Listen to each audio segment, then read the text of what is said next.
Kailangan ko ng dahilan. Kailangan ko ng pangahawakan. Hindi pa huli ang lahat.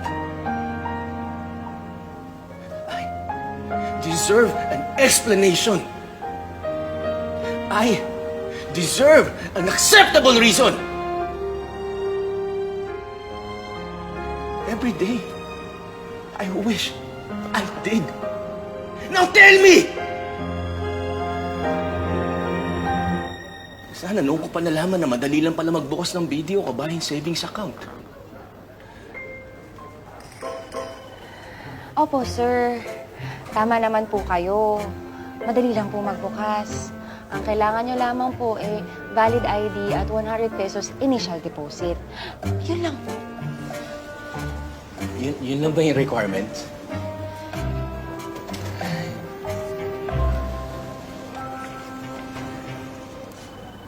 Ready na ako. Wow! Sir, pa-fill up na lang po ng form at picture pa to complete.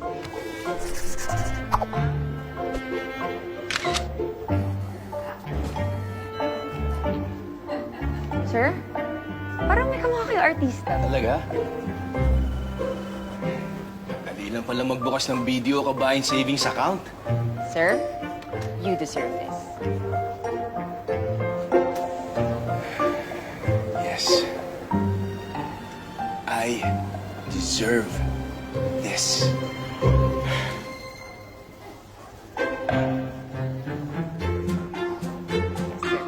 Thank you.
Ladies and gentlemen, welcome to the Business World one-on-one online interview series, which will give us insights from global experts and Philippine industry leaders that will help us navigate through the economic and business challenges of this pandemic.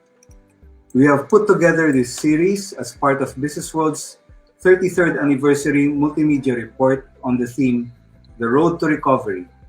I am Willie Reyes, Editor-in-Chief of Business World.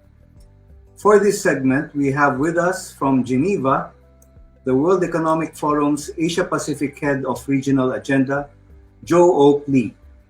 In his current role, Joo-Ok is in charge of the forum's collaboration with governments and public sector stakeholders in the Korean Peninsula, Mongolia, Southeast Asia, and Australasia, as well as organizing the forum's flagship meeting on ASEAN.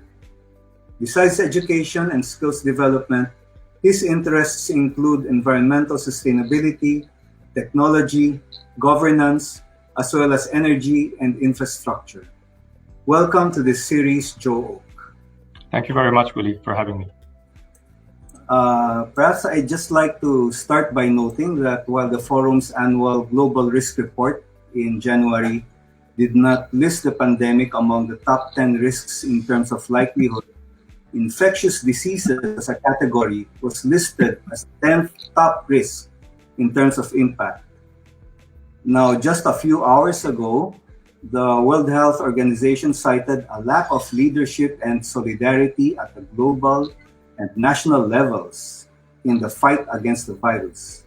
Now, as an organization focused on fostering cooperation among political, business, and civil society to shape global and industry agenda, how does the forum view this development? Joo-Ok.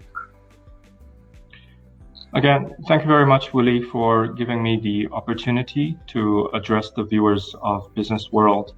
And thank you for the question around the state of international collaboration, if you will, amidst the pandemic.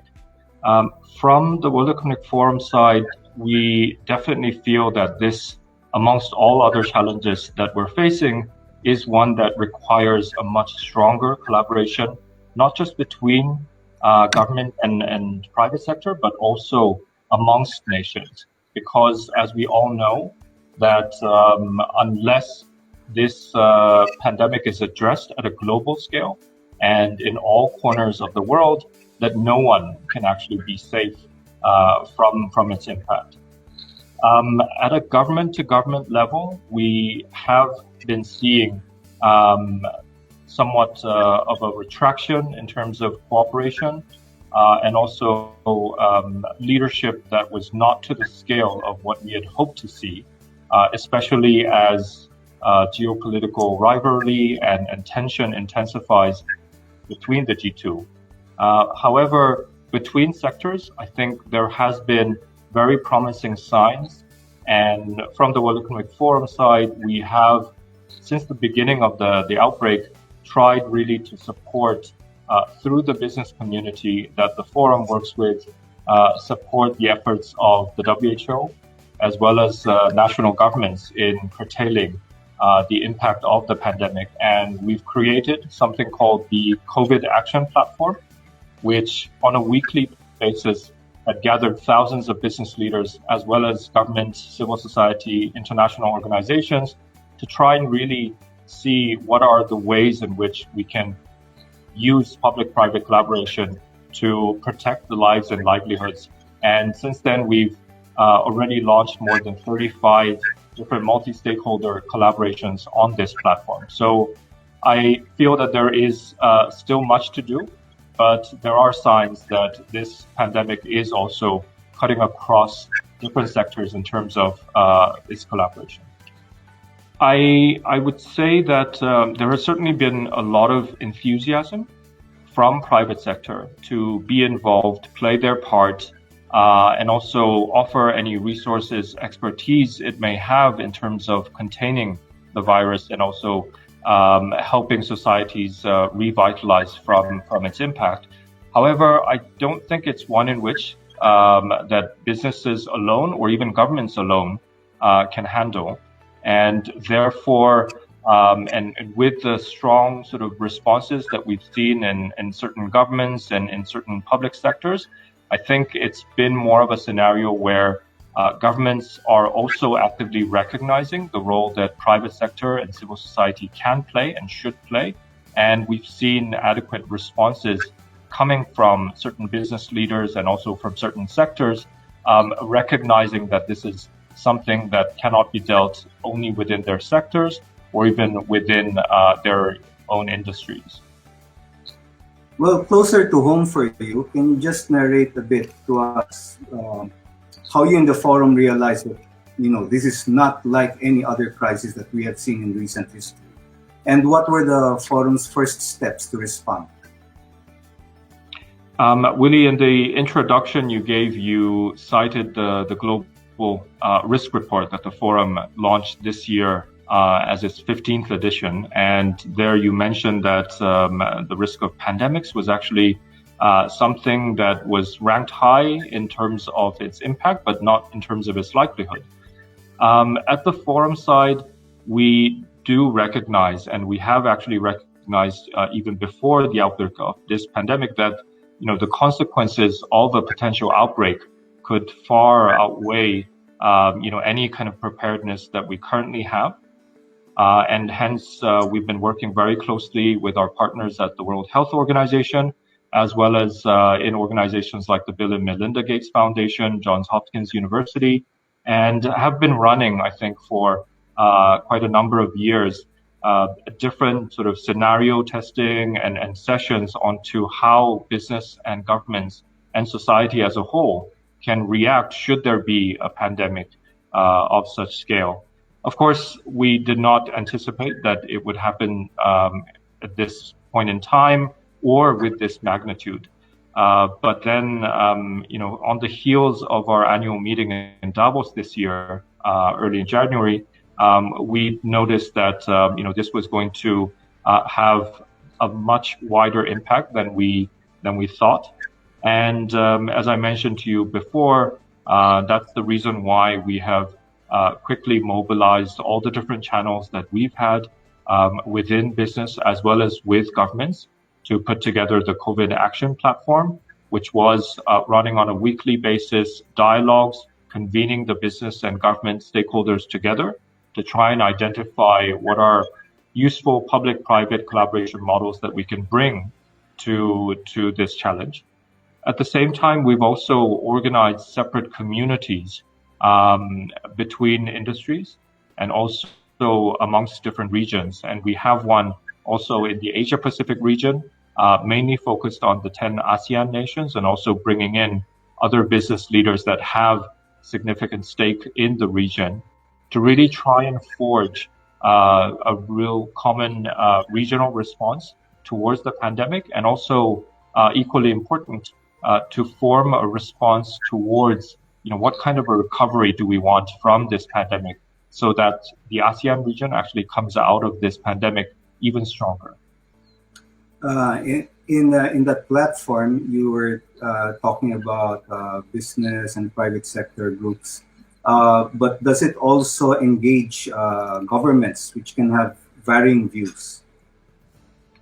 Sure. Both in the COVID Action Platform, which was the global, let's say, mobilization of all of the multi-stakeholder communities that the forum has, as well as in the regional action group, we have government stakeholders that are committed, that are exchanging their views together with their peers in other governments, but also with private sector. And for instance, even in the very strong sort of government-led initiatives, such as responding to the pandemic with economic stimuli, I think there is a very strong role that private sector can play in ensuring an effective operationalization. So there, we've seen exchanges of views, but at the same time, sharing of initiatives that private sector and government have already, and then the platform is trying to aggregate those responses and also seeing how we can amplify certain good practices from different sectors so that there can be a much wider impact. Yeah, about 6 months into the pandemic, things are getting a bit clearer. and about the situation, about the virus and its impact. Um, right now, how to you does this crisis compare to previous crises in terms of challenges and opportunities? Again, I think there would be very few people in the world who would contest that this is a once in a lifetime trial for all of us. There is not a single sector that has not been impacted by this crisis. It is first and foremost a health crisis, impacting millions of people's lives around the world. But at the same time, one of the key differences that we're seeing, as close to 2002 and 2003, when we saw the SARS outbreak, is that this is also a huge socioeconomic crisis and a burden for everyone around the world. In that, there are all different sectors, industry sectors that are impacted on different scales, but universally. And also, the key difference is that we're actually not really sure, what kind of normal we would return back to after the crisis. In previous situations, we have seen huge outbreaks, and then kind of society as a whole adjusting, to it, and then going back to business as it was before. But I think we can say with relative certainty that any type of normal that we would return to would be very, very different from what we saw pre-COVID-19. Yeah, well, one key concern, especially for emerging economies, is the need for more inclusive growth. Economies just want their overall expansion to lift more people out of poverty. In fact, our own government has its own target indicators on this. How do you think will the pandemic and the economic crisis impact efforts here? I think one of the trends that we're seeing is that while the pandemic has had universal impact, the degree of impact felt by different sectors of populations is different. There have been, I think, disproportionate impacts seen in vulnerable communities, across different gender, and also across different geographies. And that, I think, for us, highlights the need, in terms of both the response as well as in a recovery, the need to anchor in inclusive and sustainable principles as governments and as private sector work together to rebuild and build back better. These are some of the critical factors that we need to keep in mind. In terms of the vulnerable sectors within society, I think we've seen disproportionate impact on those working in informal sectors, in gig economies, as well as when comparing across different companies, also a disproportionate impact on MSMEs. And I think this is something that policymakers, first and foremost, need to keep in mind when designing economic stimulus packages or similar types of support.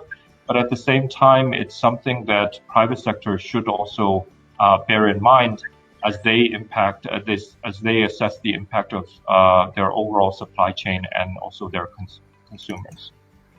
Well, do you see any, among the emerging economies, do you see any economy that's turning out to be a model in responding to this crisis and in pushing inclusive growth?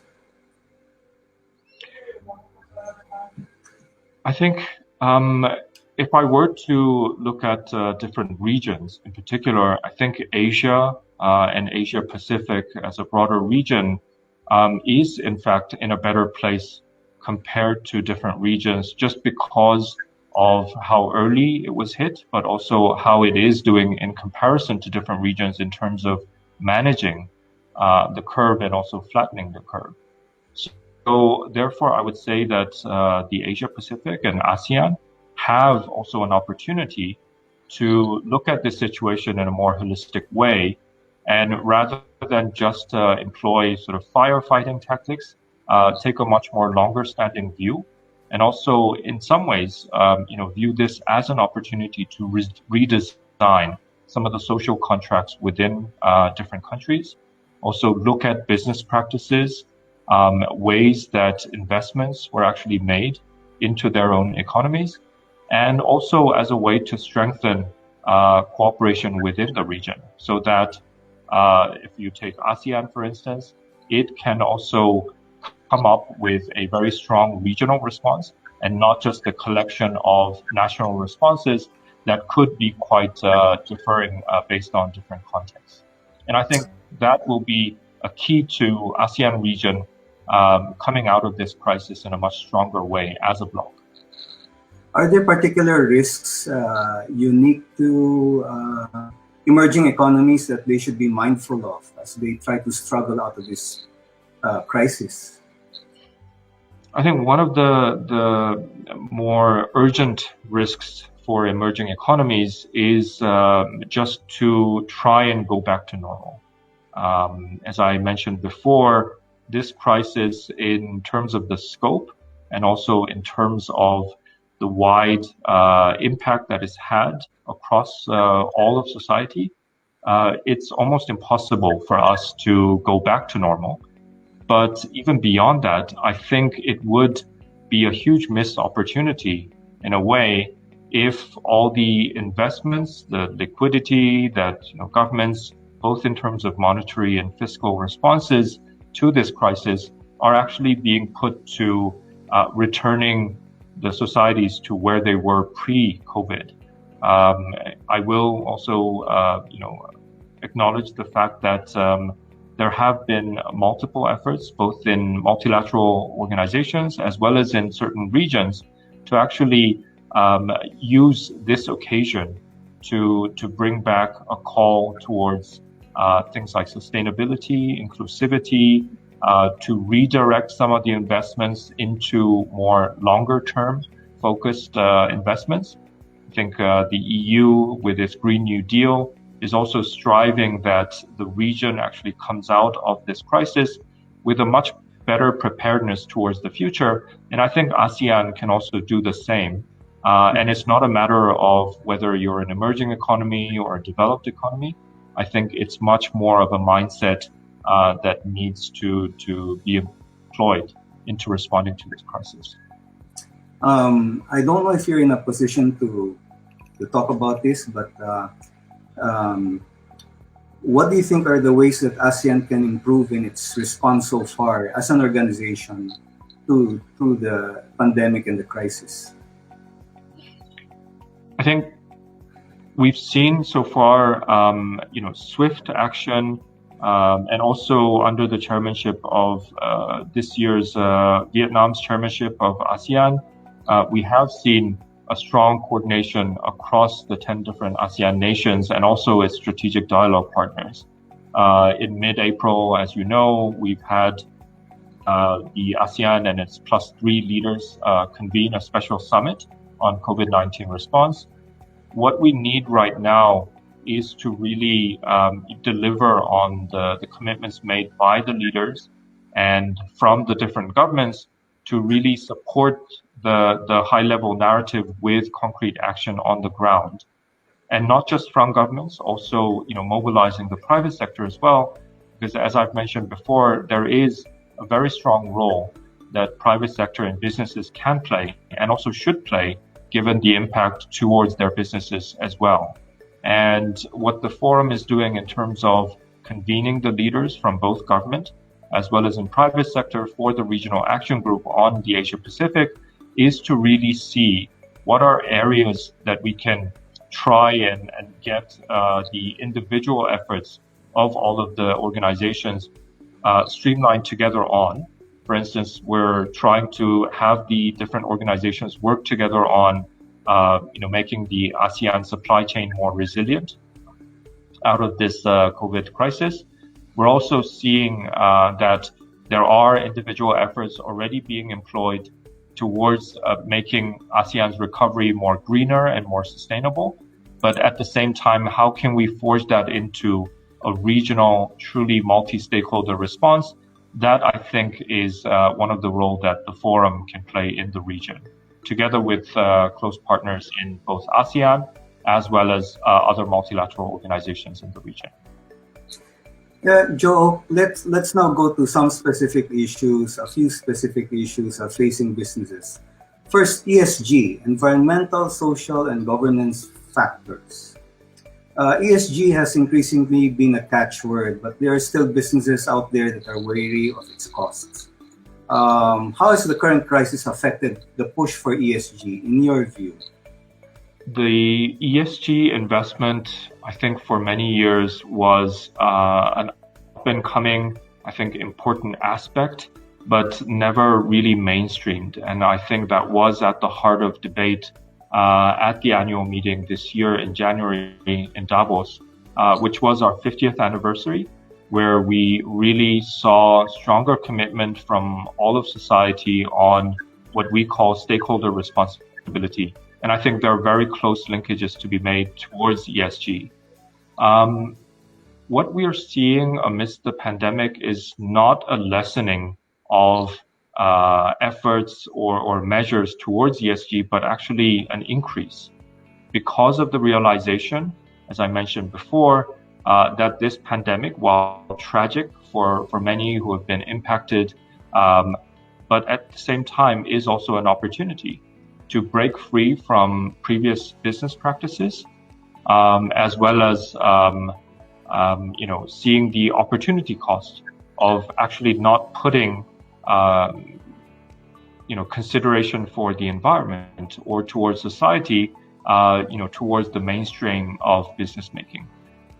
So we have actually seen more willingness for companies to adopt ESG related practices. We are, as you may know, working with the big four accounting firms in terms of developing common metrics, because the issue of measuring ESG has also been at the heart of some of the challenges in mainstreaming this. We are working with close partners also in the Bank of America, as well as with other international organizations in trying to bring ESG more towards the core of business decision making, and also for investment decision making as well. Well, another field or concern facing businesses is digital transformation. Especially amid this pandemic, so many companies have been forced to advance their adoption of digital technologies. What opportunities and risks should they keep in mind? Again, I think this pandemic, what has made it very clear is that there are no winners or losers. But in terms of looking at who has actually fared better, I could say that from business and also from a country perspective, it was those that were more ready and prepared towards the digital transformation. What we call the fourth industrial revolution has already, even prior to this pandemic, impacted all corners of society. And again, looking back at previous outbreaks in the region, especially in mainland China and in Hong Kong back in 2002 and 2003, we've also already seen that digital transformation can speed up, with such instances. And, over the past few months, we've also seen the trend towards this, especially in our region in Asia Pacific. So all in all, I think companies, not just in their preparedness towards another possible event like this, but also in terms of their core business decisions, they should actually put digital more front and center. And that, I think, will also allow for those companies and also those regions that do so to actually leapfrog using such crisis also as an opportunity.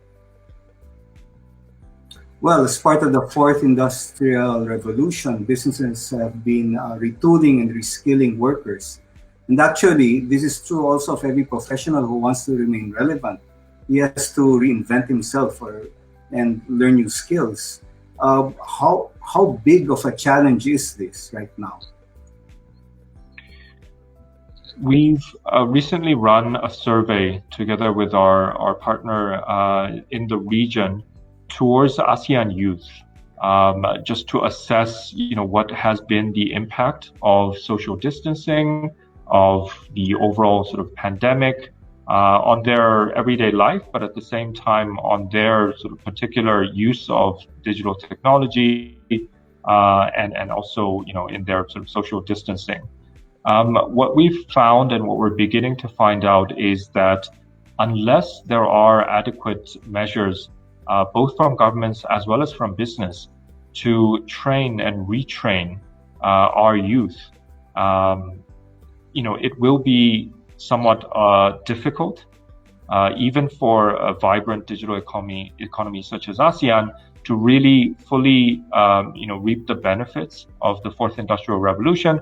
But at the same time, it poses risk for those that are marginalized, that where you see the digital gap actually impacting them.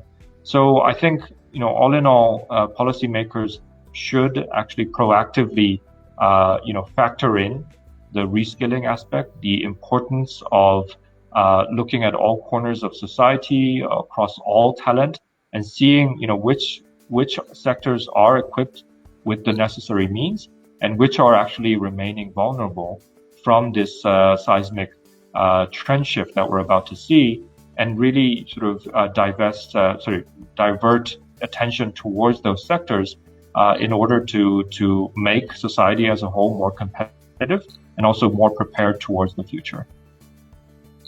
Now let's talk about leadership at a time of crisis. What have you seen has been changing in the role and operating environment of leaders of organizations nowadays? For instance, as they anticipate the so-called new normal.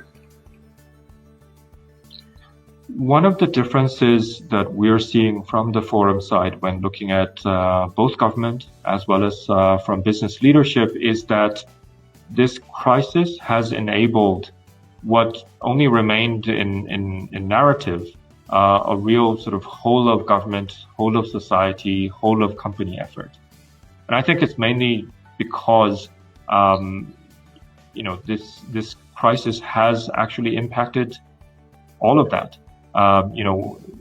In the past, when there was, a very sort of important agenda, there would be those that are seen as more sort of leading, whether it's in different government ministries or within businesses, separate departments. But I think this pandemic, because of its overall scope in terms of how it's impacted, countries, governments, and businesses, it has actually enabled, more of a holistic response and approach. And I think that is something that we should actually bear in mind and also try to keep, because, not just the pandemic, but also, when you look at other important issues like climate change or going back to our discussion towards ESG, increasingly challenges that we will see are going to be more interconnected. They will be more complicated. And unless there is a holistic approach, unless there is a systematic and systems-driven approach, that these issues will be very, very difficult to resolve. The other sort of change that we're noticing is, I think, even more, stronger willingness towards cross-sectoral collaboration. I think, even a few decades ago, the term public-private collaboration was seen as being a nascent, I think, more of a fringe term. We have seen much more willingness in the coming years, in the previous decades, as we approach this pandemic. But this has also, this crisis has also kind of made this almost a necessity. From the business perspective, you cannot survive without also incorporating the strong sort of leadership and response from the public sector.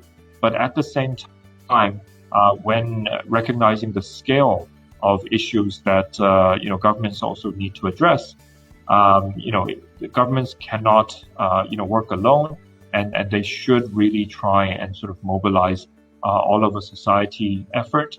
And I think that actually makes it somewhat more promising when looking at the future of public-private collaboration. Well, finally, Joe, tell us about the World Economic Forum's Big Reset initiative. Yeah.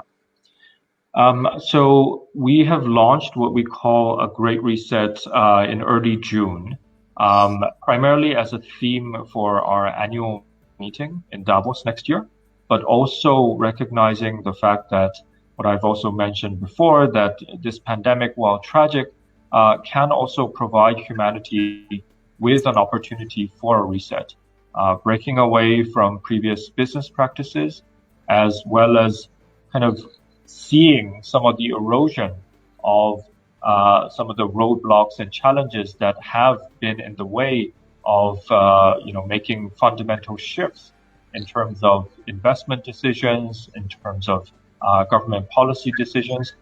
I think another thing that we feel we cannot lose as an opportunity that this pandemic has actually brought us is the fact that there are governments across the world with over $9.5 trillion in terms of stimuli, preparing to rebuild the economy after this pandemic. And I think it would be a tremendous loss of opportunity, both for governments as well as for business, if we were to not really look into how to build back better and how to not use this to prepare for the future and just, use this to patch, the society that we had before.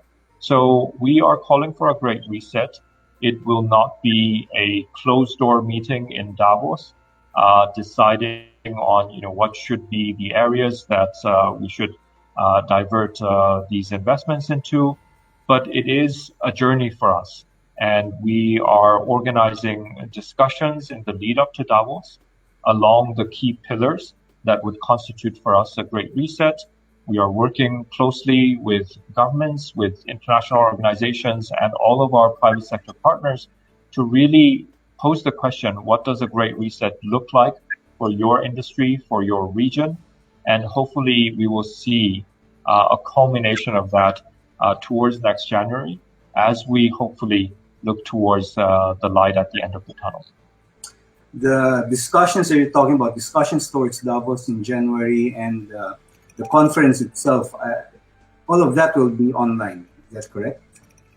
So for the annual meeting in January, we are looking at preparing for tailored approaches of how to engage each of the stakeholders based on where you are and what your current circumstances in January are. So we will ensure that everyone, all of the important stakeholders are engaged, whether in a physical or virtual manner. The dialogues that we are running together with our partners in the lead up to Davos, they will be hosted virtually, and we will actually try to listen as much as discuss on what are the key dimensions that need to be incorporated for such a great reset. Well, finally, I'd just like to know what's your outlook for next year, because health experts are saying even if we have a vaccine by towards the end of the year, it will take at least 6 months to distribute that globally and to make sure and to get people to actually get them to be vaccinated. Well, until then, what would you like to see to make sure that we progress amid these times up to the end of 2021?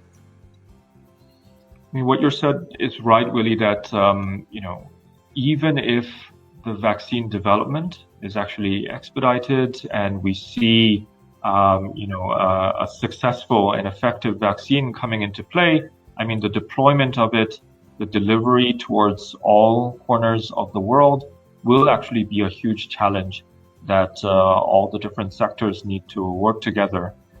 We need to, in the meantime, before the vaccine is developed, prepare already for the rollout and manufacturing.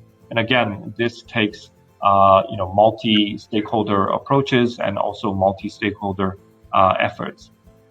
One thing that I would like to see more of, as we're sort of faced with this uncertainty of when we will be able to go back to normal or what kind of normal we would go back to, is closer dialogue between all the key stakeholders within society.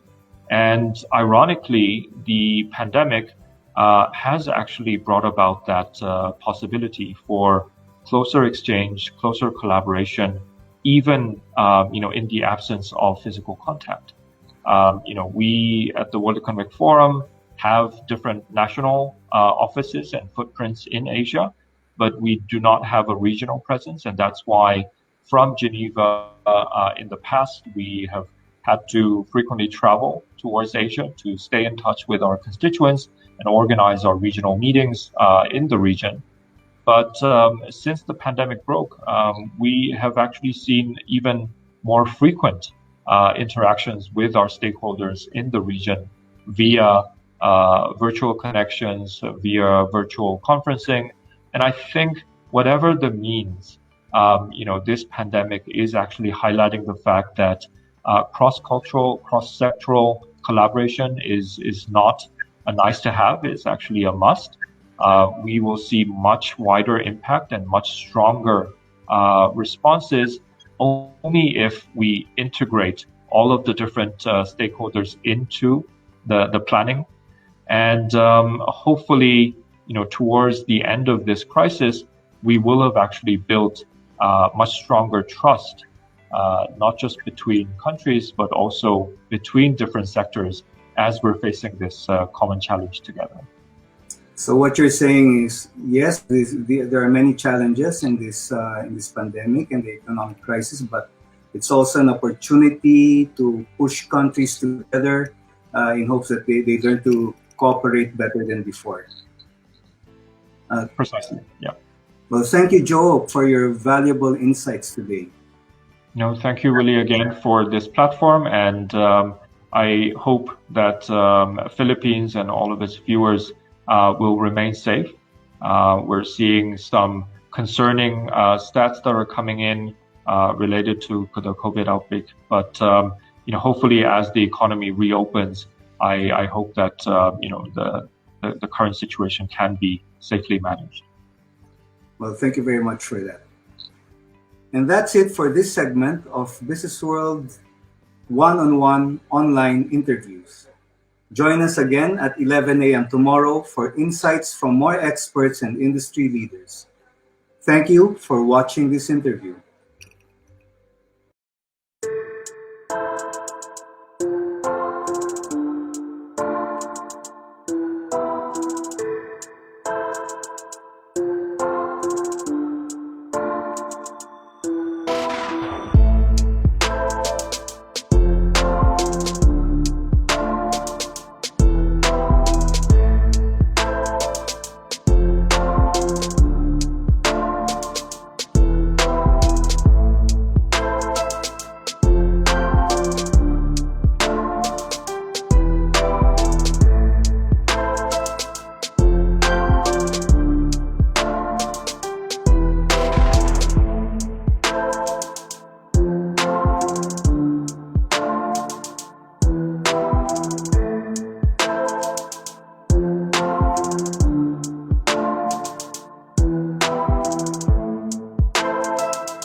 Kailangan ko ng dahilan.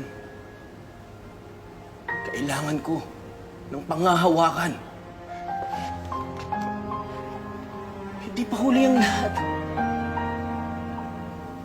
I deserve an explanation. I deserve an acceptable reason. Every day, I wish I did. Now tell me! Sana noon ko pa nalaman na madali lang pala magbukas ng video kabahin savings account.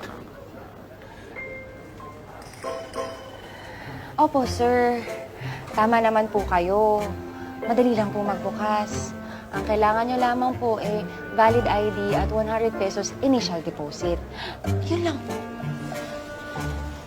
Yun lang ba yung requirements?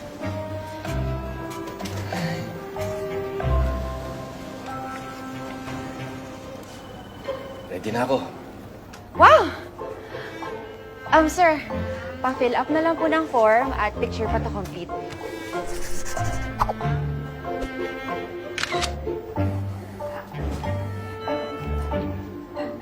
Sir, parang may kamukha kayo artista. Talaga? Dali lang pala magbukas ng video kabahin savings account. Sir, you deserve this. Yes. I deserve this.